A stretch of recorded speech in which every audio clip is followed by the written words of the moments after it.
diharapkan nanti di akhir tahun 2022, kereta cepat Jakarta-Bandung sudah bisa diuji cobakan.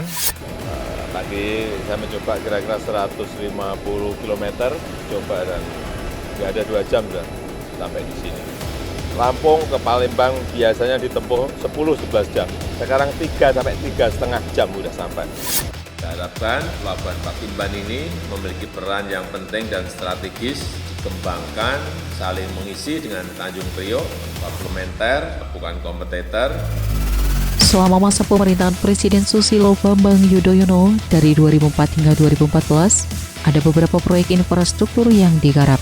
Ada sebagian proyek yang belum selesai, kemudian dilanjutkan dan diresmikan oleh presiden selanjutnya, yakni Presiden Jokowi. Tak dipungkiri, pembangunan infrastruktur memang membutuhkan waktu yang cukup lama. Sedangkan jabatan kepemimpinan presiden terbatas, yakni selama 5 tahun dan hanya bisa diperpanjang 1 kali. Oleh karena itu, bukan tidak mungkin jika ada proyek infrastruktur yang diwariskan dari satu presiden ke presiden selanjutnya.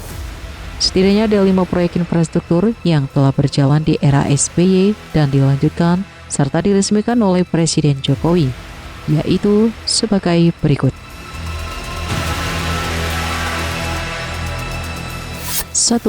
Kereta cepat Jakarta-Bandung.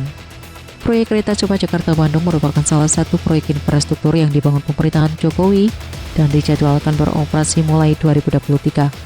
Perlu diketahui bahwa proyek kereta cepat sebelumnya sudah digagas oleh SBY di masa pemerintahannya. Di era SBY, proyek kereta cepat menggandeng perusahaan Jepang bernama Japan International Corporation Agency. Sayangnya, kerjasama tersebut tidak berhasil dan proyek kereta cepat belum bisa diselenggarakan. Di era Presiden Jokowi, proyek kembali dikaji ulang dengan 2 perusahaan asal Jepang dan Cina. Kemudian Rini Sumarno yang saat itu menjabat sebagai Menteri BUMN menunjuk perusahaan Cina bernama Beijing Yawan HSR Co. Ltd. Akhirnya, proyek kereta cepat Jakarta-Bandung mulai dibangun di bawah naungan PT Kereta Cepat Indonesia Cina.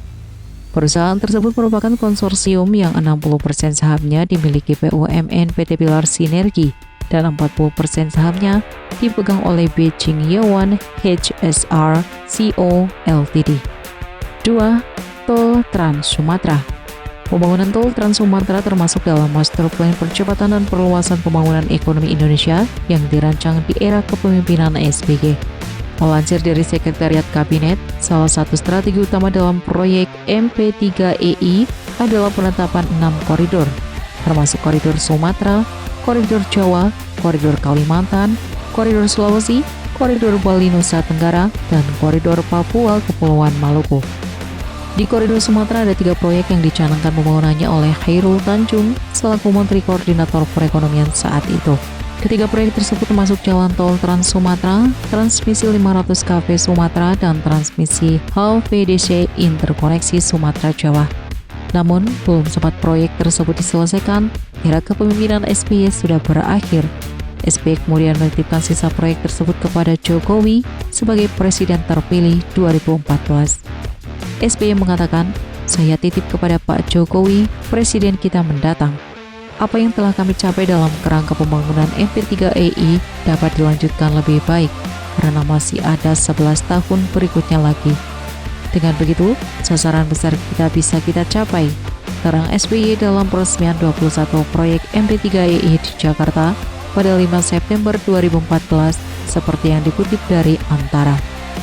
3. Tol Cikopo Palimanan Cipali. Pembangunan tol Cipali sebenarnya digagas pertama kali di era kepemimpinan Presiden Soeharto pada masa Orde Baru. Sayangnya, proyek tersebut tidak kunjung dijalankan dan mangkrak selama bertahun-tahun. Hingga di era SBY, proyek pembangunan tol Cipali digagas ulang dan dimulai pembangunannya. Peletakan batu pertama tol Cipali dilakukan oleh Menteri Pekerjaan Umum dan Penataan Ruang era Presiden SBY, Joko Kirmanto. Namun, pembangunan tol belum selesai hingga SBY turun melepas jabatannya pada 2014. Kemudian pada 13 Juni 2015, pembangunan tol rampung dan diresmikan oleh Jokowi. 4. Spam Umbulan Pasuruan. Proyek sistem penyediaan air minum Umbulan Pasuruan juga sudah digagas pertama kali di era Soeharto pada 1973. Namun, proyek tersebut tidak kunjung terlaksana dan kembali digagas oleh SBY. Menurut pemerintah Pasuruan, Proyek diselenggarakan mulai tahun 2010 dan prakualifikasi 1 tahun setelahnya pada 2011.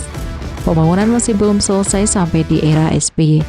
Proyek kembali dilanjutkan setelah Jokowi naik menjadi presiden dan memakan biaya hingga 2,05 triliun rupiah. Pemerintah menggandeng PT Meda Adia Tirta Unggulan dalam menyelesaikan proyek SPAM Unggulan Pasuruan yang selesai dan diresmikan pada Maret 2021. 5. Pelabuhan Patimban. Pembangunan pelabuhan tambahan di Jawa Barat juga digagas di era SBY. Saat itu pemerintahan SBY rencananya membangun pelabuhan di Cimalaya, Kerawang, Jawa Barat. Kendati demikian, proyek tersebut dibatalkan oleh Wakil Presiden RI kala itu Yusuf Kala karena beberapa pertimbangan. Salah satu kendala dari pembangunan pelabuhan Patimban adalah beresiko mengganggu kabel bawah laut milik PT PLN.